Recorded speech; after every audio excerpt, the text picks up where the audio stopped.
Mata ng bayan, boses ng katotohanan.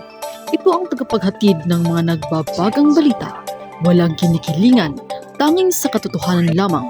Ito ang 96.9 PCGRIM Balitaan.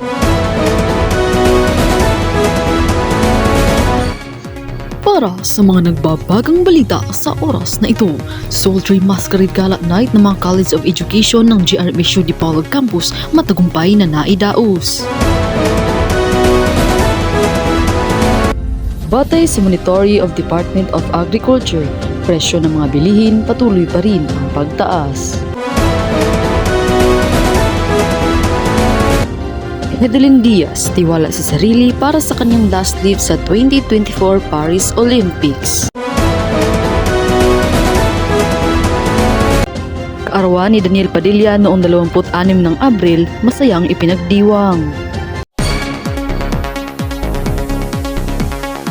Sultry masquerade gala night ng mga College of Education ng GRMSU Dipolog Campus matagumpay na naidaos. Para sa kumpletong detalye, narito si Ms. Rona. Ron?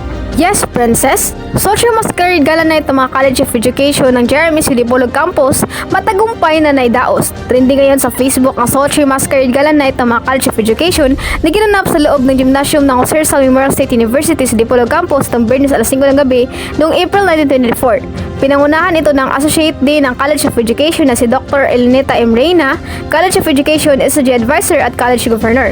Batay sa aking nakapanayam na si Binibining Reyna Aldamia, ginawa ang Sultry masquerade gala night upang magkaisa ang lahat ng guro at mag-aaral ng College of Education at para na rin may pakita ang talento ng mga mag-aaral. Lahat ng guro at mag-aaral ng College of Education ay dumalo suot ang mga mararangyang kasuotan na talaga namang kanilang pinaghandaan. Sinimulan ang party sa pamamagitan ng paglalakad ng mga mag-aaral at guro sa red carpet.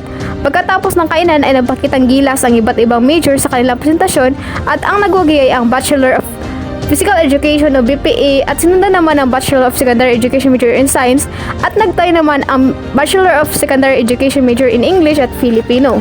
Kahit naman hindi nanaig ang ibang major, ay masaya sila. Sabi nga ng aking nakapanayam na si Mervin Cabrera mula sa Bachelor of Culture and Arts o BKA na manalo man o matalo ay masaya kami sa aming presentasyon na naipakita namin sa lahat.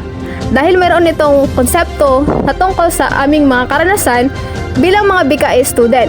At yun lamang ang aking nakalap na impormasyon. Balik sa'yo, Princess. Maraming salamat, Rona. At batay sa Monitory of Department of Agriculture, presyo ng mga bilihin patuloy pa rin ang pagtaas. Para sa kumpletong impormasyon, narito si Ginoong Melvin. Mel? Yes, Princess.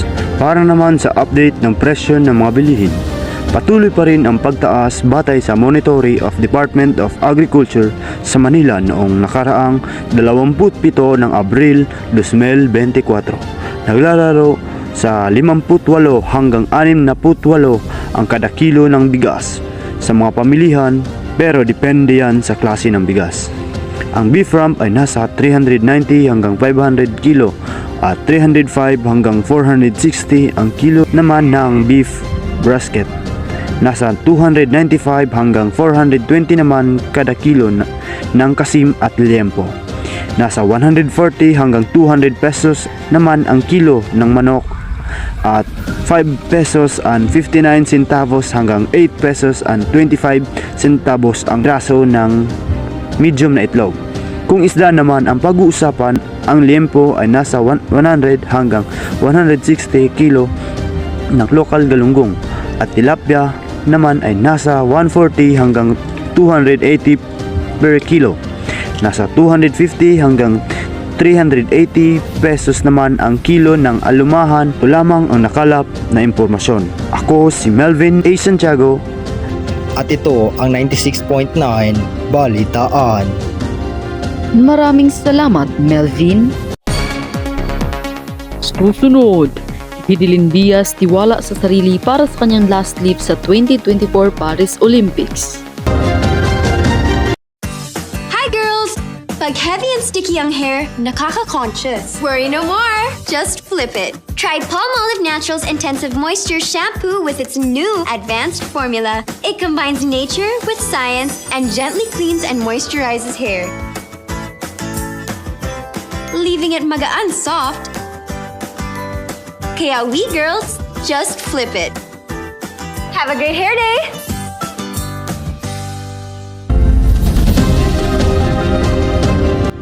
Nagbabalik ang 96.9 PCGRIM Balitaan. Hidilyn Diaz tiwala sa sarili para sa kanyang last leap sa 2024 Paris Olympics. Para sa kumpletong mga detalye, narito si Miss Irish. Magandang hapon sa iyo, Princess, at ito ang balitang sports sa araw na ito. Hidilyn Diaz tiwala sa sarili para sa kanyang last lift sa 2024 Paris Olympics.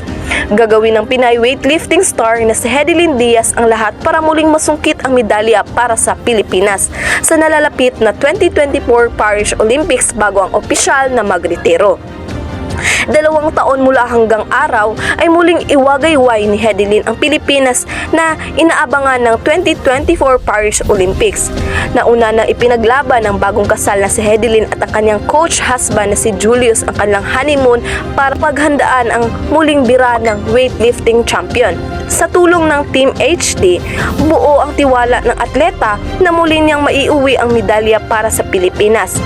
Tila desidido naman si Hidilyn na magretiro at bumuo ng pamilya pagkatapos ng kanyang Paris Olympics bid. Iyon lamang ang nakalapat na impormasyon. Ako si Irish Tagalog at ito ang 96.9 PCJRIM Balitaan. Balik sa iyo, Princess. Maraming salamat, Irish. At para naman sa lagay ng panahon, narito si Ginoong Chandi. Chan? Magandang araw sa lahat. Ito ang pagbabalita sa lagay ng panahon dito sa Mindanao. May bahagyang pagulan sa CDO na may tsansa sa pagulan ng 20%. Sa bahagi ng Davao naman ay may tsansa sa pagulan ng 40%. Sa Zamboanga del Norte naman ay may tsansa sa pagulan ng 30%. Sa pagbabago ng panahon ay maaaring tumaas ang heat index na aabot sa 47 degrees Celsius sa ilang mga lugar na tulad ng Dipolog City at Dapitan City. Ang heat index ay isang pamantayan na tumutukoy sa kung gaano kainit ang pakiramdam ng temperatura dahil sa pagkakasama ng init at kahulumigbigan nito. Ito ay mahalaga upang maunawaan ang potensyal na epekto ng init sa katawan ng tao. Tandaan na ang heat index ay maaaring magbabago depende sa mga kondisyon ng panahon at lokasyon. Mahalaga na mag-ingat at magpahinga sa mga oras na pinakamataas na init. Uminom ng maraming tubig at maghanap ng mga pamaraan upang mapanatiling malamig at maprotektahan ang iyong sarili mula sa init ng araw. At Chandi Kamyon po nag-uula. Maraming salamat, Chandi. Kaarawan ni Daniel Padilla noong 26 ng Abril, masayang ipinagdiwang. Para sa kumpletong mga impormasyon, narito si Ginoong James Reel. James Reel? Magandang hapon sa iyo, Princess.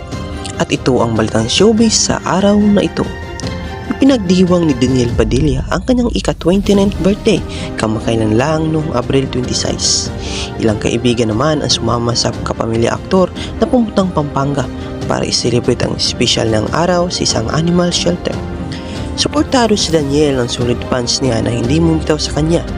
Noong nakaraang Sabado, April 20, nagbigay sorpresa siya sa child host sa Manila at napasaya naman niya ang mga batang cancer patients. Sa mismong kaarawan naman niya ay para sa mga hayop, yung mga rescued na mga aso at pusa na inaalagaan sa naturang animal shelter. Mamimigay raw doon ng mga pagkain at gamot para sa mga aso at pusa. Ang nakakatawa rito kay Daniel, talagang nag-effort ang fans niya na pasayahin ang aktor sa kanyang kaarawan. Bukod sa suportadong ibinigay nila sa community project ni Daniel, may LED billboard pa silang ipinaskil para batiin ito sa kanyang kaarawan. Nagkabit sila ng billboard sa EDSA Ortigas, EDSA Cubao, EDSA GMA, Katipunan at sa C5 Libis. Kaya sana may mababalitaan na tayong project na sisimula ni Daniel. Kay Catherine Bernardo kasi, parang may linaw na itong sequel ng Hello, Love, Goodbye. Nadinig naman ay sisimulan daw nila ang shooting sa Hong Kong at ang kasunod na eksena ay sa Calgary, Canada na. Teka lang, binati kaya ni Catherine si Daniel sa kanyang birthday? Antabayan ang susunod na impormasyon dito lang sa 96.9. Balik sa iyo, Princess. Maraming salamat, James Reel. At ito lamang ang mga nakalap na impormasyon sa hapon na ito. Ako po si Princess Aguhob at ito ang 96.9 PZGRIM Balitaan.